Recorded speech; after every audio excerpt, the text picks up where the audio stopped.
And if they don't agree to the terms, this mic's coming with me. As it should. That was a $100 microphone. Arm and all. And I'm taking half the mixer, and I'm taking the Rocky poster. Oh, of course, yeah. You know what else you can take is that stupid picture of the bridge. Throw it in the garbage. This podcast is helmed by nearly 70 years of adult. And we couldn't figure out that all nuts had shells. Me, you, and Town Drunk Rusty are going. You dress as Cliff. Maybe you should be Sam with the hair. Oh, yeah. I could be Sam. Yeah. And then Rusty's got to be Carla.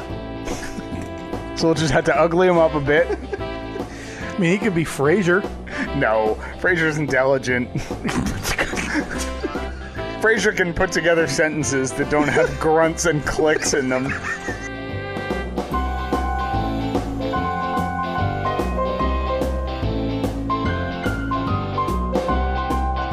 There aren't many times I feel bad about things we say on this podcast. You know, one of the Town Drunk Rusty's favorite sayings that he's said to me a handful of times over the past few years is, boy, if I had feelings, they would be hurt. Rusty is at least on the face value, is a very cold-hearted man, but we all know the truth, Steve. He's a softie. Yeah. A great father. Awesome friend. Yeah. But that does not mean he's not susceptible. Oh, there is no exception from getting made fun of on this podcast. And that's just the way it goes. He's Now, granted, of all the softball teammates, I would argue it's Town Drunk Rusty first and a former teammate, my brother, second, who have gotten the most grief over the last 2 years. The giraffe. The as you referred to him so callously. Sure, yeah. Nothing you've ever said. Wounded gazelle, and we had to have a discussion off air afterwards about how we handle family matters. Very, very sternly in the hallway. Right. Annette could hear us. Mm-hmm. Well, like I said, there aren't many times that I feel bad about things that we say about people on this podcast. Well, it is the Steve and Kyle podcast.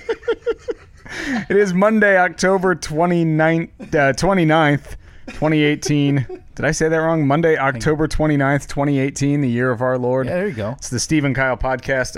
Rare Monday early afternoon record. Yeah. Everything's all screwy. This baby that you have has really complicated this whole, our whole timeline here. It's making things harder for everybody involved in the podcast, and I know, but here's what I understand, Steve, is I can't let this little thing affect our bottom line. No, not at all. Our bottom line, yeah, exactly. If we start to go into the red any more than we're already in the red because of this podcast, a baby of yours, it's going to be a real problem. So in 2 days, or in 3 days, that means when I am charged once more for the hosting fee by our podcast hosting site, and we go... Hold on 1 second. You hear that? Is that a dog? Yeah, that's my dog growling at me because I'm trying to keep him from chewing on the rug.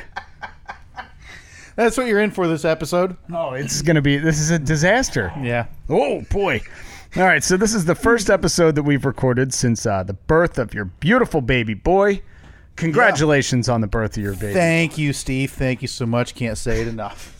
Which you may have heard us say a lot last episode, but that episode, if you remember, was recorded like a month ago. So we're back. This is the first actual time we've been sitting in front of microphones that you've been a father. Been a while. It feels like since we've been down here in the fake studio, the APS 3.0. Yeah. Been a minute. Obviously, things are changed. Mm-hmm. A little bit. A lot to get to, and we just don't have the time to get to it today. Ow. Our new co-host is trying to kill one of the original hosts. Yeah. Yeah, Toby is... see, here's the dynamic today. Oh, that's nice. That's great. I like that. See, the thing is, my mom's in town visiting, and she was in town all weekend. And so this... So... Yeah, just leave that there, buddy. It's all right. Ow. I'm going to throw you in a box. There's a good chance this episode will be 60 minutes. 58 of it is going to be Steve going, ow, ow, ow, ow. And the other 2 minutes was the intro we just played. Okay. All right, get down. Whatever. Chew on whatever you want. I don't care. So yeah, we've my mom's been in town since Friday, and so we woke up this morning. I went to work, Annette went to work, and my mom had the privilege of watching these two, the dogs and the cat. We've never noticed how well behaved Lola was until we got Hellraiser here, Toby. Yeah, who is currently chewing our only flooring. So I said when I got home, I was like, hey, Kyle's coming over to record a quick episode. Don't worry, I'll take Toby down in the basement to, kind of give you a little bit of a break. Cool, calm, and collected Toby. Yeah, I feel like we picked the wrong pet. We should have brought Abby down here. I mean, it's a really sheer, it's not like a, why can't I think of it, the type of rug from the 70s. Oh, the shag. Yeah, it's the opposite of that. It's very sheer and close, and he's really working right now on getting his teeth inside like one strand. Oh, yeah. He's doing just fine. So he can rip this rug apart. But we digress. The important stuff here is to talk about how your life has changed in the last, 12 days or so? Yeah, 12 days. It was Wednesday, October 17th, Steve. It was 12 days ago. Yeah. So baby Reed came into your life a week after due date? 6 days. Six days late he was. It was mere hours right, where Toby, I was... No, this is not happening, bud. Stop. Mere hours after our softball... Oh, that hurts so bad. Our slow pitch softball quarterfinal matchup, Steve, that I toughed out in lieu of my wife being 5 days late with our baby.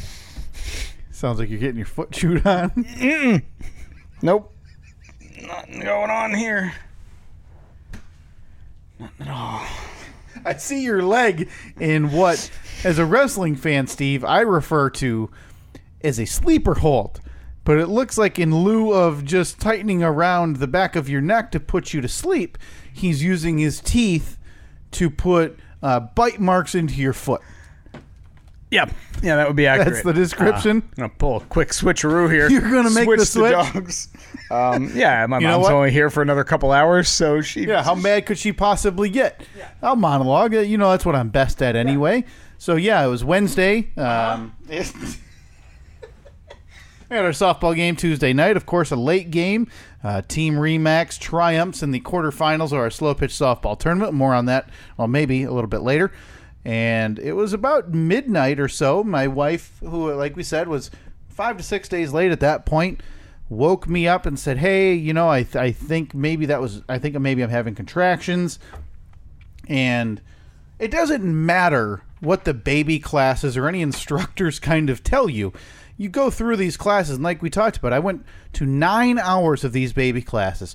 Nowhere in there do they tell you what it's actually like. And I wouldn't go as far to say that they were a waste of time, but what I would go as far to say, is that they probably were unnecessary. I know. So... I mean, maybe if you could just... reiterate in case somebody tuned out. Yeah, just in case they were making their order at the drive-thru. Right. And I was just talking about it. Was about Wednesday at midnight. Katie woke me up and said, "I think I'm having contractions." I know. And I was reiterating, the 9 hours worth of baby classes and labor and childbirth classes that we endured, and how they can't really prepare you for anything when you hear those words and you're thinking in your mind it's time to go to the hospital. Right. I'd imagine that there's a lot of denial involved in no, this can't be. Nope, no, it must be just a stomach ache or something. Yeah, I went back to sleep. Okay, good. Nice job. Very supportive. I mean, it was 12:05. I had an early day at work. I was supposed to be up at 4 to go into work at 4:30 the next morning. And as we all know, you get past 8 o'clock, the witching hour. The witching hour. Nothing good happens after 8 p.m. Is the witching hour even 8 p.m. on weekdays, or is that a weekend exclusive? Does the witching hour move up an hour? We're talking during the week? Oh, man, 6:30. That's the witching hour. So, wow, not even the top of an hour. No. You go bottom of the hour to bottom of the hour for witching hour? Yeah. So your Wednesday witching hour, 6:30 to 7:30. Your weekend witching hour, 8 p.m. to 9 p.m. That's Eastern Standard, obviously. Of course, that's what we go by. Yeah. And so, I mean, she wasn't overly uncomfortable, and then it was about 1 a.m., and she was a little more uncomfortable and thought that her water had broken, so that's when we went in. Now, I'm not going to go into... I mean, listen, there's plenty of people on this podcast who have children who have gone through them or their significant others giving birth to a child, so I'm not going to go overly in depth as much to say it was... Sure. The miracle of birth. Miracle of childbirth. Yeah, it's a long day. I mean, everybody knows that. You don't really... You obviously you don't plan it, Steve. You go when it's time, and the baby tells you when it's time. You just really hope it's about 8:30 on a Friday morning instead of 1 a.m. Wednesday night type of thing. Yeah, well, I mean, it's, you don't want the baby to inconvenience your life. Sure. In any way from the beginning. I mean, I'm fresh off going 3 for 3 with a double and 2 singles in the quarterfinal matchup of the softball tournament. Yeah. Fresh off standing in a parking lot for 45 minutes trying to pick the lock of a Jeep from some dope on the team who locked his keys in his running vehicle. I'm like, what an idiot that guy is. Yeah. Like I said, I meant to go to bed early. Well, obviously, the late softball game kind of put the kibosh on that, but whatever. So we head to the hospital, and it's, again, long story short, it's a longer day. End up giving birth at 4:22 p.m., which, listen, I understand. People labor for 24, 48 hours sometimes, so I get it that this was nothing in comparison to what a lot of people go through. And I don't know how people go through that. Oh, we have the easy part of this whole thing. We were there for 8 hours. Now, first, that time Steve flew. Inexplicably, from when we got there until about 9 a.m. late morning, it felt like it flew by. Mm-hmm. Like, I looked, and I told, like, she was on the bed, obviously having contractions. Until I said, hey, we've been here for like 8.5 hours. And then, they check, and you have to be dilated to a certain number, and they check, and then you're like, oh, yeah, 8 hours of these contractions? Man, any second now. Yeah, I mean, what's left? And like, what were you when you came in? 3 or something. All right. Here we go. You're up to 4. Oh. You need to get to 10. Okay. Said, okay. So at this point, I start doing math. So it's a centimeter per 8 hours. All right, so we'll be here for a week and a half. Yeah, I'm like, all right, Saturday. So I figure middle of the Michigan State football game, you give birth. And we're here for 2 to 3 days afterward. Okay, all right, I'm here for the long haul. You don't need sleep, right? Yeah. People have done this before where you just stay awake for about 90 hours. And as we all know, everything in a hospital, super reasonably priced. Yeah. I mean, it's not, like, what's having a baby cost? A couple $100 maybe? Oh, out of pocket? I'd be stunned if I can't pay it in cash. Yeah, I mean, it's basically like an oil change. Liquid cash that I have right now on hand. Yeah. I might just walk on in to the doctor. I think you pay the doctor. Yeah, you just you make it rain. Yep, and Here you go. say, Doc, give him a couple 20s. Tell appreciate him it. Keep the change, you filthy animal.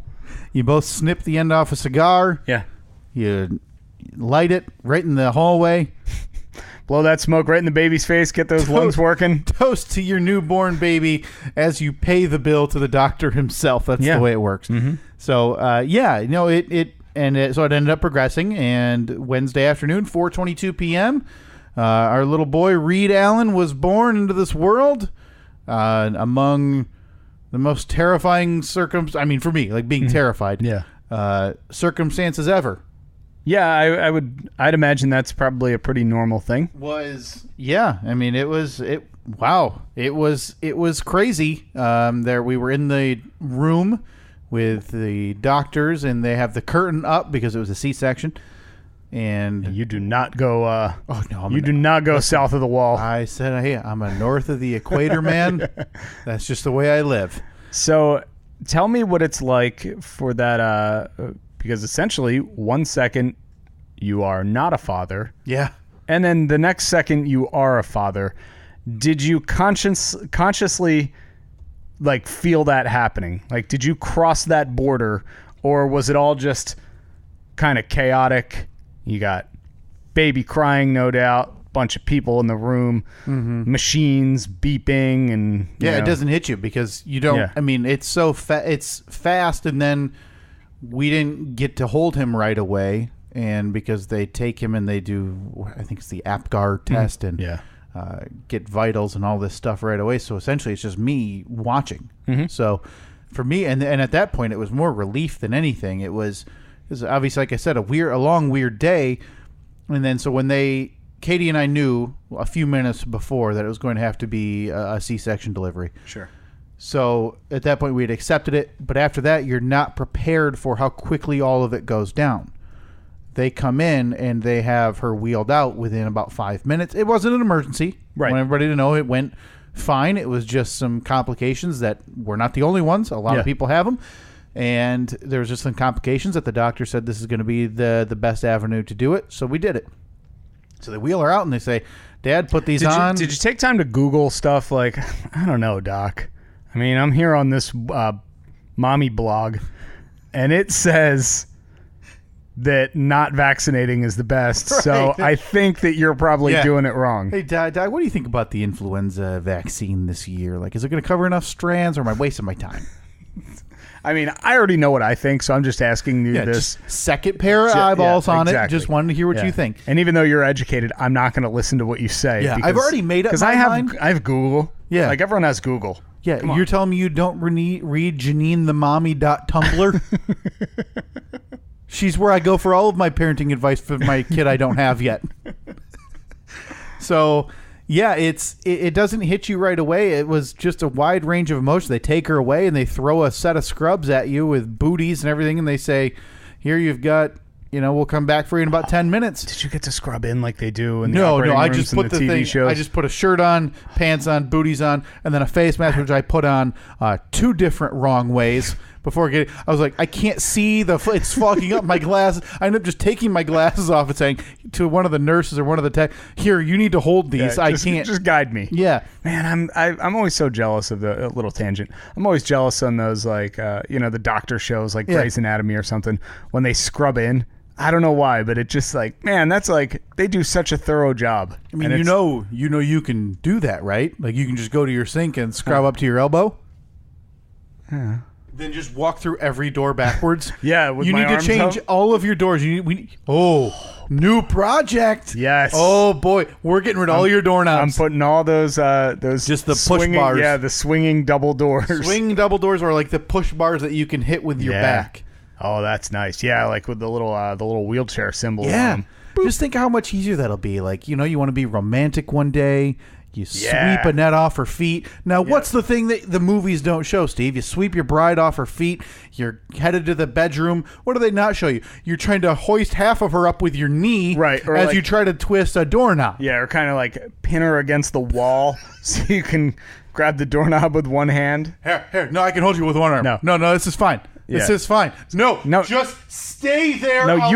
You get the doorknob. I'm holding you. Oh, I'm sorry. Your hands are occupied? I'm holding you. Oh, okay. All right. Let's just end this right now then. Oh, now your hair's pinched. You know what? The moment's gone. And so that didn't happen. It did not happen. Okay. No. So, they throw this at you. They say, we'll be back in 10 minutes, which feels like an hour and a half. And they come get you. And at that point, my mom's in the hallway. Her mom's in the hallway. And I tell my mom, like, hey, is Dad on the way? Like, come on, get Dad here. And he needs to be here when this happens. He's got out of the shower. He's letting the dog. He's like, effing tell him. And at that point, Kyle, it's Wednesday. You know that your father cuts the grass on Wednesday. And at this point, like, I'm tired and I'm insanely angry. I'm pacing. I'm pacing up and down the hallway. And I finally throw my hands in the air and I said, tell him to effing get here right now. Reasonable. And... it's not like he can do anything. I just really wanted my parents there when he was born. And I'm sure in hindsight, you look at it and you realize, like, okay, well, that was a bit of an overreaction. Oh, sure. And I'm sure, I guarantee you, he didn't, like, it wasn't like your dad was bringing the pair of rubber gloves that the doctor needed or anything. And it's not like we're an hour away. We're like 12 minutes away from this hospital. It's not that big of a deal. Yeah. And I knew he was going to, by the time. And he had like 8 hours of prep time at that point. By the time I by the time she would have given birth and I would have been able to come out anyway, he could have ridden his bike there and he would have been there in time anyway. But it didn't matter at the time, right? So then they come and get you, and then it just hits you like a wave, man. You walk into this massive room and it's probably 10 to 12 people in there. Mm-hmm. And like I said, the big curtain, someone monitoring vitals, injecting things, and it just hits you like a ton of bricks. Mm-hmm. And I started crying, and I'm like, oh my God, it's here. Yeah. I don't know what to do. And I'm trying to hold it together for Katie because she's the one under anesthesia and an epidural at that point. Mm-hmm. I'm just there trying not to get woozy from blood. Yeah, you're the one sobbing, sucking your thumb in the fetal position on the floor. Is it over yet? When they put her epidural in the afternoon, which we decided to do, and I think it's a sterile issue. They can't have anybody around because everybody has masks on, full gloves, and they unpack a full sterile kit. Mm-hmm. So they're like, here's a stool. You're gonna sit right in the stool right in front of her and just look right at her. Mm-hmm. Okay, that's it. Good idea, Doc. Yeah, no problem. You should worry more about me. I'm the one who might get woozy. Yeah. So I'm not so good with needles, Doc. You got any crackers? Make sure I can keep. Yeah. Can I get a Coke in case my blood sugar drops a bit? I'd appreciate it. Maybe an orange slice. If I raise my hand, that means I'm fading fast. Someone needs to help me. Yeah. Do you have a bean bag you can lay next to me? Yeah. Yeah, and then from there, it's about 10 minutes, and you hear the cry, mm-hmm. and that's it. You don't really, at that point, obviously, it's everything else is out the window. You have to learn on the job. Now it's time to be a parent. So, exciting day, exhausting few days, exhausting few weeks, which I'm sure everybody who has children, understands and has gone through themselves. So I'd imagine a lot more exhausting sleepless nights and everything are in your immediate future. Sure, yeah, it's been a rough few weeks. Some nights better than others. Some nights where it feels like it's. And to my wife's credit, she's doing the work. I'm not. Mm-hmm. I try to get up. I sleep pretty good, so I don't hear a lot of things. Yeah. So when I get up, I try to help and I try to be there. The first few nights there, I got up when she got up to feed him, and I'd help change. Then I'd sit in the room with her and me and the dogs, and I'd fall asleep on the floor, mm-hmm. Just trying to be there and see if she needs any help. And it's tough. Like I said, some nights better than others, and where he goes a couple hours, 2 to 3 hours at a time before he needs to eat, and other nights like last night, not so much. Yeah. So it's fun. Reed Allen, he's here. He's small. He's a little fella. Yeah, he was tiny. He's shaping up to be Steve at second base. He's not even 2 weeks old yet. Maybe a little bit more range on him. How can you possibly say that? I'm just saying projections. He's a baby. Long term. He doesn't even know anything yet. Long-term projections. First of all, gigantic feet. This kid is going to be making Sasquatch imprints in the sand when he walks on the beach, okay? So I can already tell you, from him to get from first to second base is going to be three steps. And that's not about stride. That's just about footprint size, okay? So, gigantic feet. And I can already, athletic range, I'm just telling you, I think he's a little agile. I think he'll be our second baseman in a few years. All right. Well, I think you got to be what? How old do you have to be to play in our league? There's probably a 16. 18 or something. Yeah, but like I said, big so he's got to 18. Let's say 18 years old he's got to be. So I'll be 55. Mm-hmm. God help me if I'm still playing softball, men's league, rec league softball at 55.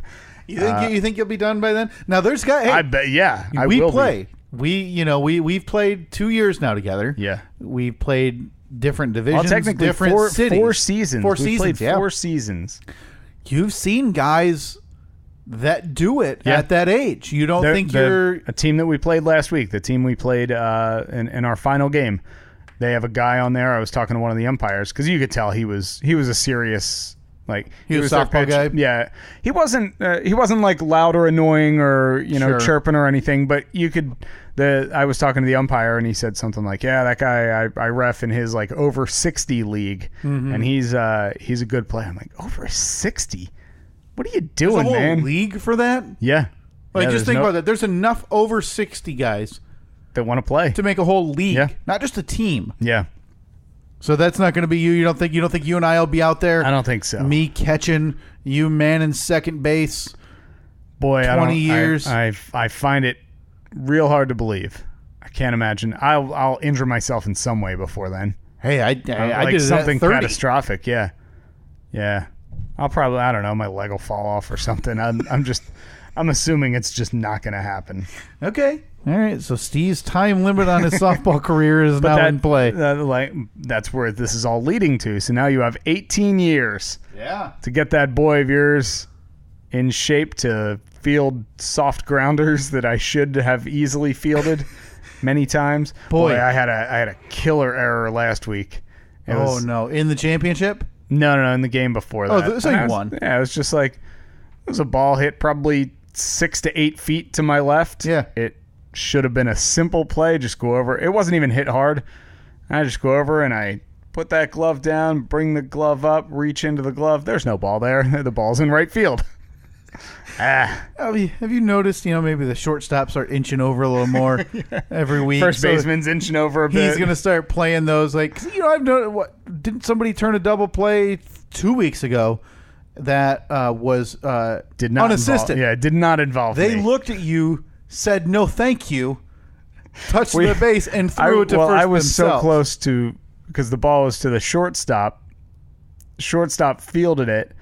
I was running towards second to cover the bag to take the throw, which is, I'm a right-handed thrower. That's a difficult play because you're running one way and you're forced to catch and then throw across your body. I think we've turned one double play that I've been involved in, and it was when a guy in a wheelchair was batting. Yeah, not a lot. And it's the one we turned was one of those guys who, while he's trotting out, he's not running out ground balls. Yeah, he's a guy who, if he doesn't hit a looper into the grass before he's 2 feet out of the box, I go, umpire, can I get a runner, please? yeah, pinch runner. But yeah, the one that was turned unassisted a couple weeks ago, I was in position to make the play, and I know this because I actually collided with our shortstop, who took it himself, who took it on his own. Looked at you. Now this is a guy who's only played with us this fall. Yeah, well, I believe Super that's good. Mike, or is that Ryan? Ryan, I believe. That's Ryan. Yeah, really good. Well, it's been there's been a few different people who have played there. So only played with you upwards of 7 or 8 games. Yeah, got a grounder, looked at you and said, "No chance in hell is he turning this. I'll have to do it myself." Touches second, rockets one down to first, where I believe it was our good friend Jake, who probably picked it out of the dirt or had a really nice grab. Yep. And I'll let you know that he made the right decision. Well, they got 2 outs. So that is a 200%. That's a 2-fold increase as to what we normally get on those plays, Steve. I have no animosity at all towards him for making that play. But yeah, so before we get too far away from it, I did want to say thank you to everybody for their well wishes and their congratulations on social media, Twitter and Facebook at Steve and Kyle, and Facebook.com/Steve and Kyle. Tremendous outpouring. Was very nice to see. It was strange to see so much positivity. Yeah, right. Very rare. Yeah. I remember reading through all the comments, but obviously that's a bit of a whirlwind. Yeah. Maybe you have a better handle. Was there any oh, good, look at that stupid hairline like his dad? No, not that I saw. Because he does. His hair looks exactly like mine. He is cursed.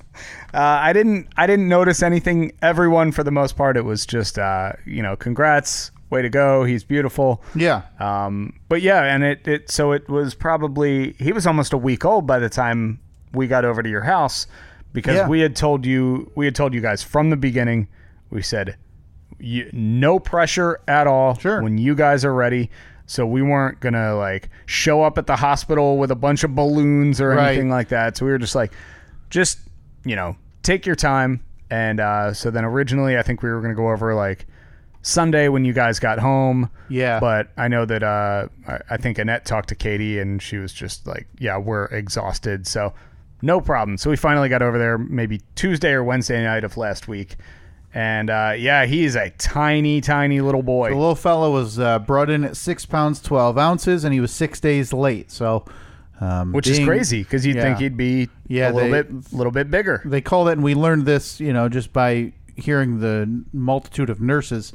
They call that SGA, Steve. That stands for small for gestational age. Okay. Obviously, after 40 weeks, you want to be, typically babies are going to come in heavier. Well, not him. So he's doing well. He had, he was in there. We were in there probably a day longer than I wanted to be in there. But that's me being selfish. I didn't like sleeping on that couch bed.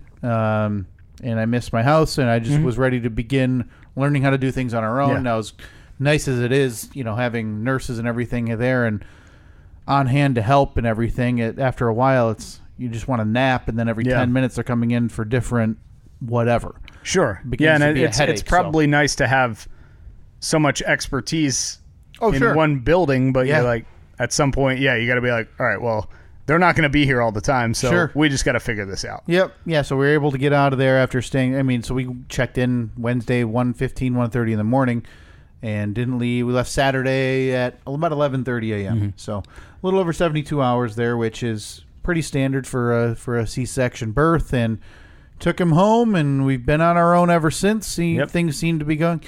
I think we're in what people refer to as like an easy phase. He can't move. It's not like he's crawling around.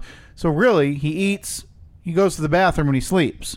Our days are pretty easy, and currently filled with people who want to come over and hold him and spend time with him, which kind of routine, I would think. Like maybe not in the timeline aspect of it, but just in the going through the motions. Like, all right, I know what this means. I got to do this. I got to change this. I got to wash this. So there's a couple different camps, Steve, and I think you notice this when people start coming over, and it's obviously hard to notice if you're not the father or the parent of a baby, who come over and want to see the baby. Now, my brother is one way. Now, my brother has two children, my two nephews, who I adore and love forever. But my brother came up to the hospital, and I think I used to be this way too. Didn't want to hold him. Yeah. I think you feel, especially when he's that small, I think you feel a little bit it's like, terrifying. Oh my gosh, what's going to go wrong? I'm going to drop this baby. Yeah. Now what can't? But now which is crazy, because if you were to hand me my laptop here, you wouldn't. Yeah. I'm gonna hold it and not constantly be in fear. That this is going to fall and shatter into a million pieces. Sure. You give that thing a heartbeat, and all of a sudden I'm like, put me on the most comfortable, soft thing in the world. Yeah. And I'm sure this couch is okay? I don't know. I don't know. What if he suffocates on the air from the blanket? Yeah. What if there's blanket molecules in the air? Yeah. So, but then the other side is we've had some friends come over, and obviously family, who the first thing they want to do is grab him, pick him up, and they don't want to put him down. Yeah. So I think are you more camp one there? I think I'm somewhere in the middle. Okay. It's holding a baby I love doing. Okay. Absolutely love it. But it's always the transfer that's the scary part. Like, what about the neck? Hold the neck. Hold the neck. It's like, what do I do? Yeah. Do I hold it by the feet and just pass it like a chicken? Neck can't swing back if he's already upside down. Yeah, perfect. Right? This will make him taller, right? What could go wrong? No, I'm definitely somewhere in between. But like I said, it's the transfer that always bothers me. And then you get, because when it comes to being a parent, obviously no experience, but holding babies, I just don't have a ton of experience. Yeah, I got a lot of nephews and a niece, and I've held them, and I'm very comfortable in certain situations, but Lola, that was terrible. That was awful. But yeah, it was. It's always a little bit nerve-wracking. Okay, yeah, no, I get it. I was that exact same way, where I was more terrified than anything. Yeah. But now, obviously, it's not in my not in my hands anymore. You could probably juggle them at this point. Oh God, it is. It's not loosey goosey, but you do get to a point where you're like, you swoop a hand in under the neck and the other hand in under his butt, and you whoop, and he's up, and you're moving, and you're doing what you need to. My favorite thing in the world is to hold him like Simba from The Lion King. Yeah, when I'm passing him off to Katie, I hold him high in the air and pass him off. So now this happens with weddings and stuff too, where it's said that couples or women or whoever goes to they go to a wedding, and next thing you know they got wedding fever. Mm-hmm. So Steve, you met Reed this week. Yeah. Did you guys peel out of my driveway in your hot rod Jeep and head home with your doors off and Annette look at you and go. First of all, the doors. The freedom panels were on. No, well, the freedom panels were on, but the doors. So the doors were off. No, the doors are doors. We've been over this. Hang on a minute. You're gonna have to clarify. So you're telling me the roof is a freedom panel, but the door's a door. Yeah. Do you want to give the doors new names? We can do. We can do this right here. If we're doing freedom panel ceilings or roofs or whatever, freedom panels. Are doors just doors? Wouldn't those be a quicker access to freedom than climbing through the roof that's now been removed? Okay, how about we call them the Liberty entrance? Ooh, yeah. Yeah. Nice. I don't mind that. Is there something that we could do for entrance? Like, what's a synonym for panel? I got a computer right in front of my face. You think that would help me? I don't. I'm sitting here trying to let me. So we get the freedom panel. Now, you're telling me the freedom panels are the roof. Freedom panels are the roof, but just the front part of the roof. Mm-hmm. Yeah. Is synonym the right word I'm looking for? A synonym for panel? There we go. We've got board, bureau. Well, this is a different type of panel. Okay, panel synonym. We could call it the Liberty Tribunal. It's a synonym for panel. That's a good one. That's a really good one. Just a nice summer drive. We got the freedom panels off and the Liberty Tribunals down or off. I don't know what you guys refer to them as. Well, we got time to think about this. Yeah. The doors / Liberty Tribunals won't be coming off for about 8 or 9 months. You said that, Jeep. We digress. Mm-hmm. Yeah, of course. So you peel out of there in your hot rod. Yeah. You wind blowing through your hair, which we'll get to in a moment. Yeah. You or Annette look over at each other and go, I don't know. Maybe I am ready for a baby. That happened? Are you get any baby fever at all? Are you asking if my wife and I made love that night? No. I'm asking if you guys got baby fever. Does that do anything? I don't know. I was never honestly, that way for me. Like, even with... I don't know about baby fever. Does it make you look at it? Yeah, I mean, it's something that we've been in discussions about for quite a while now. Oh, okay. Hoping to come to an agreement. What? Hope you can get that signature down on paper, Steve. No, we are both on the same team about that. Okay. No, I because like I said, comparing it to wedding fever, yeah, people dating, leave a wedding, and you'll get the girl going like, "Oh, I just want to be married. I just want to be married," or whatever. I didn't know if it was that same way. You hear about baby fever. I didn't know if it was similar. No, I mean it's maybe Annette seeing you with a baby in your arms she said, "That's it. Fire up the Jeep with your robot key that you got on your phone. We gotta get out of here." No, I mean it's definitely something that we want. Like we're going to have a child at some point. It's not a matter of if, it's a matter of when. So I don't think that didn't change expedited things. Or slowed Sure. anything. We're just we're staying the course. Sure. Yeah. Now your lovely mother's in town. She is. She gave me a hearty congratulations when I walked in the door. Yeah. So she's obviously aware that I have a child now and that you went and visited. Yeah, and that I'm a disappointment.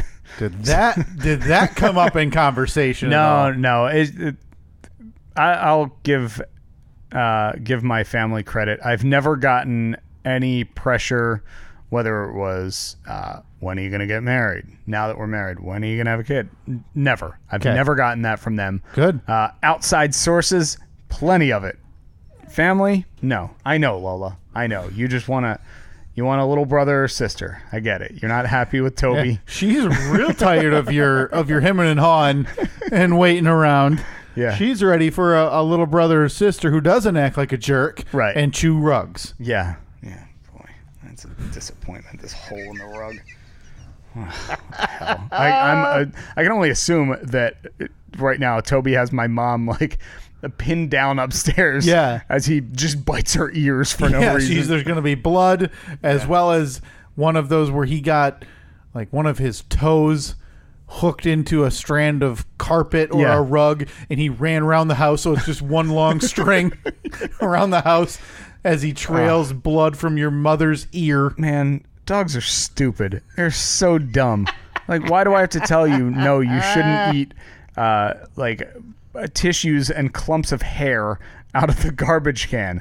You shouldn't want that. Yeah. It's not good. You dumb dog. Right. That's the thing. It's like, if, like, babies don't even do that. Yeah, I know that, like, you think you got it rough because you got a baby now, but let me tell you something. Let me into my world. Understand? Where you don't even understand.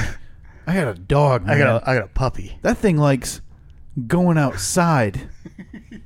You know? I mean, like, yeah, I know that you wake up at all hours of the night to feed a human, to give it sustenance so it will survive until the next chapter of his life.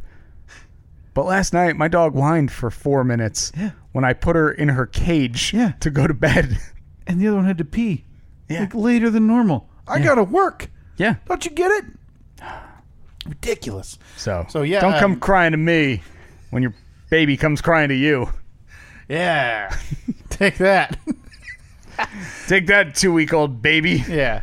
Absolute. I know she won't hear this, but my goodness, my wife, the absolute rock star. Heck yeah. Absolutely unbelievable. Yeah. It sounded. There's a photograph of me around, I want to say it was 10 or 11 a.m. while she was having contractions. Mm-hmm. Just gone, passed out on the couch. I thought you meant gone like walking out the door to go to the casino or something. Absolutely. I gotta put it on red. Absolutely. It's a lucky day. Passed out on this couch for like 45 minutes or an hour.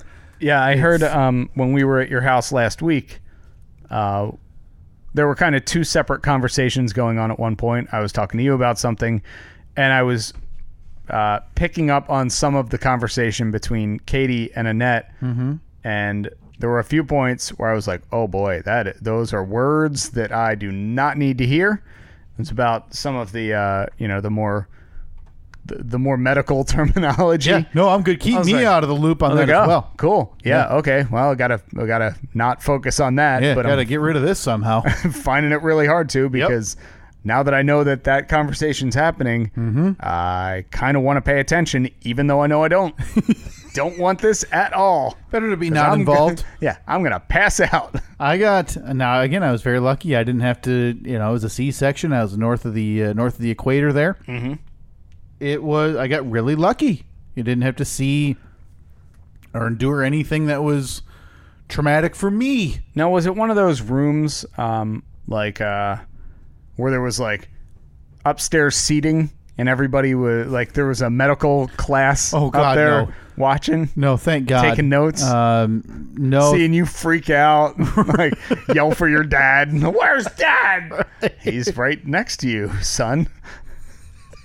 We, no, it's just one large room, very cold. Okay, if there was to be a blooper reel from that couple-hour period, would there be anything really good on it that you did?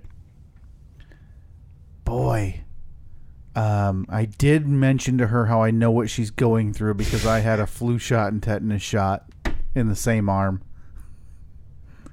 Meanwhile, she's getting a shot. That was right after a pretty big contraction. Yeah. That didn't go in her well. spine, right? Well, she had the epidural in her spine. Yeah. It's just it's just like a flu shot, I'm sure. Yeah. That one. The spine. Typically, where'd you get your flu shot? In your left arm. Left arm. Yeah. Typically, they don't refer to the arm as like the nerve center of the body. Mm-hmm. There's not a real risk for death with a flu shot, whereas. With an epidural, not death, but like anything goes wrong with an epidural, centimeter it can go to really the side. wrong. Yeah, but I mean, it's nice of you to. Same arm. I mean, let's not. Are we dismissing that? That's just totally dismissed now. Yeah, it's gone. I mean, I could have matched it up. I could have gone tetanus right, flu left. I didn't. Oh boy, that would have proven. I didn't want to throw everything out of whack. I figured let's just do it all in one arm, just in case something goes wrong with both of them. Right. I only have to lose one arm. Instead of both. So I did tell her that I understood what she was going through. That was nice of you. Yeah. No, there'd be a lot of images of me sitting in a chair, like not a folding chair, but kind of like one of those. and just staring blankly, falling asleep because that's when I was told to go take a nap because I was being, less than helpful. Who told you? Well, it was like I knew I needed to sleep. I knew I wasn't going to make it. And at that point, I was more in awe of, I said, I don't know how she's doing this. Yeah. Like she's going through labor and having contractions. I'm sitting in a chair, sleep awake. Right. Because, I'm so exhausted. So, no doubt, arm's still bandaged. I mean, there's some gauze around there, and I did ask for an ice pack. Just some swelling. What was the timeline for those shots? How much before? Oh boy, yeah, the tetanus was 14 days removed, and the flu shot was 7 days. So I mean, pretty raw. I hope that you, when you walked out of that delivery room, all the doctors and nurses stood at attention and saluted you. Yeah, well, I mean, my wife couldn't. I mean, she had the epidural, and so she couldn't stand. Sure. And accept. But I did. I accepted that thanks on behalf of our family because I soldiered through. I'm pretty proud of myself. I did a lot of good. Really helped out. Yeah. Service to your country. Well, I'm trying to think of anything more I could have done. I don't think there is. That's it, huh? No, it was amazing and terrifying and everything that everybody always says about having a newborn, having a baby, but very exciting. Love him to death. He's adorable. I am awful at seeing these, but everybody in the world has said he looks just like me. Oh yeah, I definitely thought so. First picture I saw. Well, yeah. I can never see that. Some you can, some you can't. With him, I definitely can. He's definitely a spitting image. But yeah, but it's weird though with babies. They change too. And it's fast. They change super fast. So yeah. The next time, it's been a week since I've seen him. Yeah. So I wonder if the next time I see him, I'll be like, oh no, not at all. Right. Kid's got too much hair. Still very, very small. That's so pretty noticeable. So you mentioned his hair, but that hair, I believe, has to take a back seat to the more important hair that we talk about on this podcast. That is time for another update. # Operation Cooper hair. So exciting. It's been 3 weeks? 3 weeks. So we recorded our last regular episode 2 weeks ago. So that was the last Operation Cooper hair update. It was 2 weeks ago. And we had seen A Star is Born the week before that? Yeah, okay. yeah. So it's been about a month concerted effort of hair growth on my part for Operation # Operation Cooper hair. We need some music. Yeah. Like a song from the soundtrack of that, but we can only play a limited time, so we don't copyright issue. It doesn't have to be less than 10 seconds? It's 3 seconds or something. Is that it? Maybe we do mashup of 2 seconds of a lot of the song? We'll just find 3 or 4 songs. That's what we're doing. We're going to do a 12-second mashup. Wait a minute. I have an idea. What was the main song called? Shallow. That was the Lady Gaga Bradley Cooper duet. You think there's a karaoke version of it yet? I wonder if people could probably make that pretty quick, or kind of a mock-up of it so they can do it, because that'd be a pretty big YouTube hit if you can do it. Nothing? Oh boy. Karaoke instrumental, A Star is Born, Shallow, Lady Gaga, Bradley Cooper. So then you and I would need to record vocals over that. Oh, yeah. Oh, boy, that's nice. For Operation Cooper hair. Yeah. Oh, that's nice. Ooh, that's smooth. That is nice. All right. So Operation Cooper hair is a month deep, Steve. Yeah. You've been thinking about it nonstop. Yep. You've been focusing. All of your free time is spent you willing your brain and your head to grow out hair to mimic Bradley Cooper from A Star is Born. Yeah. How do you feel you've progressed in the last 2 weeks? Any hiccups? No hiccups. Couple bad hair days mixed in. Some days I forget to put the product in it, and it's a little puffy. Okay. Some days, you go a day or two without washing it, gets a little greasy buildup, and I get a glimpse of the future of what it's really going to look like, because Bradley Cooper, his hair was long, but it wasn't particularly clean looking. No, that it movie. definitely was very like thick strands. Yeah. Yeah.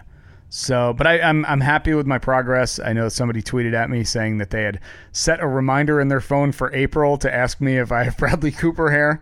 So I look forward to saying absolutely I have Bradley Cooper hair. What, 6 months from now? 5 months from now? Yeah, that'd be 5 months from now. Yeah. And at the rate Joe, the senior account executive from the billboard company, gets back to us, maybe April 2020 never. Yeah. While we do the billboard. I guess we may have to send a follow-up on that. Yeah, we might. Or maybe talk to the competition. Ooh, that's not a bad idea. Pit them against each other. Yeah. So are you ready to see? Because I've had my hat on the whole time you've been here. Yeah. So it's time to unfurl the mane. Okay. Now that's a play on words, Steve, because obviously Bradley Cooper's character is Jackson, Maine. Right. That's a joke for you and the 10 other people listening who've seen that movie. Double punch. Let's unfurl that mane, Steve, and see where we stand. Week 4, Operation Cooper Hair. Okay, here we go. Hat is off. Oh boy. Are you gonna? I think that we need to do the video. You know what? I left my phone in my car, Steve, so I wouldn't become distracted. What do you think? It's coming now. What we're gonna end up having to do, what I think you're gonna end up having to do in the middle portion here, is you're probably gonna end up having to go to, Steve, a barber of sorts. Okay. To get the top and the sides a little bit blended. Yeah. Now your top's noticeably longer. Sure. Than the sides. Mm-hmm. The back's coming in nicely though. I can already tell it's gonna have a nice swoop. As long as especially if you keep wearing a hat. Yeah. You're gonna get that natural indentation. Yeah. Oh boy, look at that. You know what the best part is? It's covering up my Poly Walnuts gray on the sides. Oh, but it's you long need enough. But you need the Poly Walnuts because that's part of Zach's logo he was making us. Is the Poly Walnut stripe. Yeah. So, no, that looks great. It's coming in nicely. At this rate, boy, we might not have to wait till April. We might be talking Christmas. I don't know. Bradley Cooper hair by Christmas. I don't know. I don't want to get too ahead of myself. Pregnancy announcement by New Year's. Okay. Is that the natural order of things? Listen, I've seen that hair. Yeah, that's true. I mean, it was funny too because we were. I think it was the other night we were out to dinner with my mom. And my mom said something like, she was like, "Oh, are you growing your hair?" I said, "Damn right I'm growing my hair." And Annette later on made a comment like, "That's about how long Bradley Cooper's hair was in that movie, right?" I was like, not even close. We're getting there. Not even close. I would say at most halfway. What do you think? Because his hair came down to like... His was like chin length. But I think by the time... Well, we'll be able to have the movie to get a better inspection in a few months, I'm assuming, or maybe even by Christmas.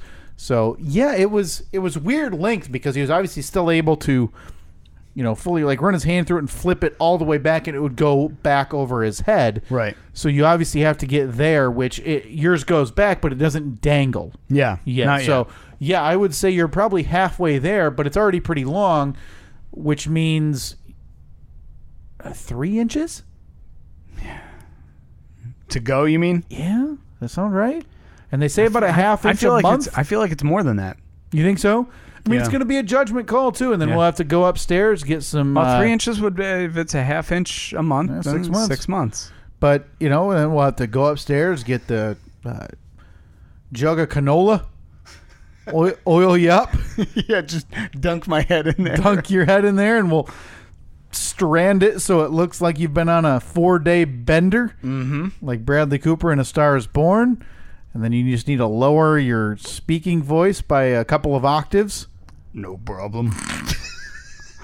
Got this. We've documented on this podcast numerous times how good I am with impressions. That's not even an impression. That's just you lowering your voice, and that's a pretty darn good job. Now, I think you're going to blow your vocal cords out doing that within an hour. I haven't done the James Earl Jones. It's been in a while. Do you think you could utilize that? Because now James Earl Jones is naturally a little bit deeper. So, Steve, this is a role I was born to play. So, Steve, this is you as Jackson Maine from A Star Is Born, minus the hair, Yeah. saying James Earl As Jones inspired by James Earl Jones from playing Terrence Mann in Field of Dreams. a lot of layers you got to dig through here, but that's what we're about to hear from you, Steve. Now let's assume there was a guy in A Star Is Born named Ray. Yeah. I'll let you take it away from there. Oh, good. Boy, the direction is so spot on. Well, we've got limited usage in terms of James Earl Jones' voice. So, Okay. So let's say your word, Steve. Sorry, Jackson. I think I got that. I got it. This is it. I've got you. You just get ready. I will unfurl the tale, and I just need you to deliver the prose that I set you up for, Steve. No problem. Steve, you're the aging crooner, Jackson, Maine. Mm-hmm. You're about to go out on tour. Mm-hmm. You're worried, though. Haven't been selling as many records as you used to. Tickets are a little bit light. Oh, okay. But wait. No, I can't be Jackson. both. Yeah, I gotta be Ray. Ray. No. This is gonna work perfect.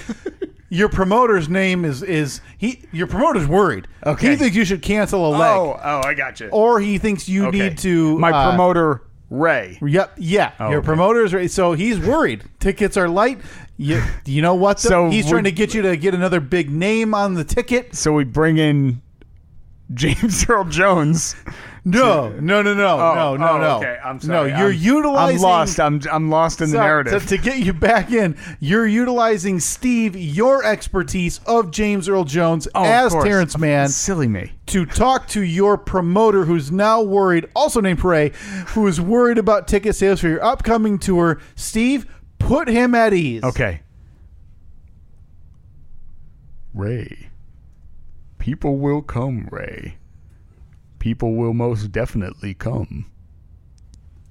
And scene. How about that? Man, that was nice. Huh? It felt good. You've got the voice. Felt good to flex the pipes a bit. I been think a while. to lower your voice into to Bradley Cooper in A Star Is Born octave, I think you can utilize your James Earl Jones expertise. Yeah, every time I do it, I just have to have the whole scene explained to me in great confusing detail. Hey, you're an actor. You don't just read words, Steve. You need a scene built around you to explain what you're about to do. Yeah. And for that, you're welcome. Ray. Oh, that was a good one. That was a good one. People will come, Jackson. People will most definitely come. So there, you're trying to imitate Jackson's voice, but you're the promoter, Ray. Now, so you've now played both sides of the coin. Feels like we're really lost in a whose line is it anyway situation. I have an idea for how I can make this sound even more authentic. Okay. Oh yeah. Ray. Play the song with the girl, Ray. But Ray isn't the singer. Jackson. No. You be Jackson. You're going to tell Ray that you're going to play this. Yeah. Ray. Tell Jackson to play the song. You're Jackson, though. How are we? Ray. I'm going to play. Should I play the song? Yeah! Ah, boy. I need a name tag for myself. Jackson / Ray / James / Terrence. Oh, Philip. Oh, please get on that.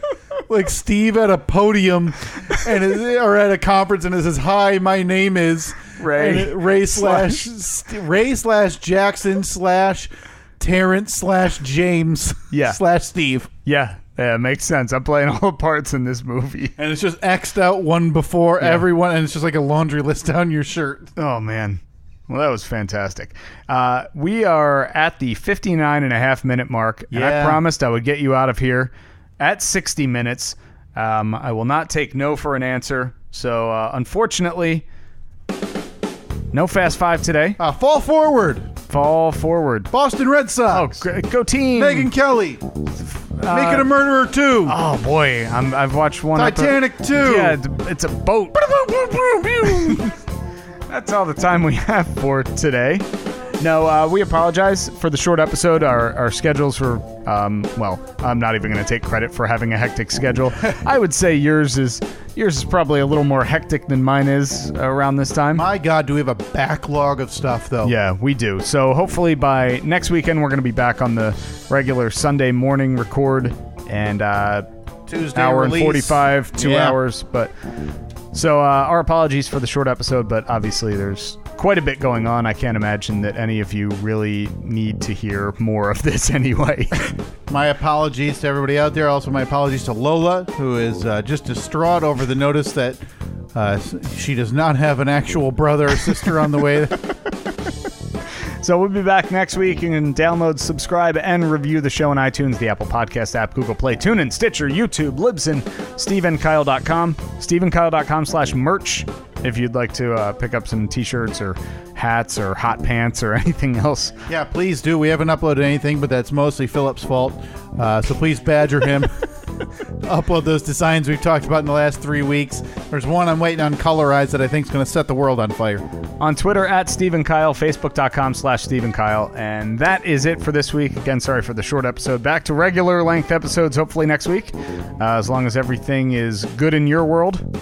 But once again, congratulations on the birth of your beautiful baby. Again, Steve, can't be said enough. I appreciate it. Thank you to everybody out there for all the well wishes and congratulations. It means a lot. Thank you. All right, talk to you next week.